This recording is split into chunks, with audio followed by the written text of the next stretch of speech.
মসজিদে নববীতে প্রবেশ করে দেখি বামে কিছু মানুষ আল্লাহর জিকির করছে, ডান দিকে তাকালাম দেখলাম কিছু মানুষ আল্লাহ কোরআনে কারিম নিয়ে আলোচনা করছে।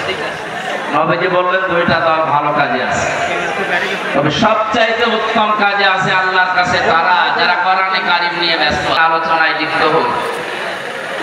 কুষ্টিয়াবাসী আপনি খেয়াল করলেন কি বললাম, মুহাম্মদুর রাসূলুল্লাহ সাল্লাল্লাহু আলাইহি ওয়াসাল্লাম উনি যদি এখন জীবিত থাকতেন আর এই কুষ্টিয়ার এই জেলার উপর দিয়ে হেঁটে যেতে হবে, পিছাইতে হবে, সেই জায়গায় নবী বসতেন, ওই জায়গায় আমি আপনি এখন বসে আছি, কত দামি জায়গা এটা।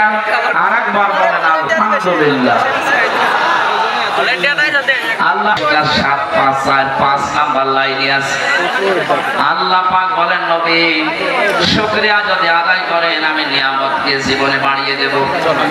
পাকেন লামে তাকলিতে নুনে সাকিলা সুপারলেটিভ ডিগ্রি দিয়েছেন আল্লাহ। আল্লাহ এত বড় গ্যারান্টি শব্দ দিলেন যে অবশ্যই আমি আল্লাহ বাড়িয়ে দেব যদি নিয়ামতের শুকরিয়া আদায় করো।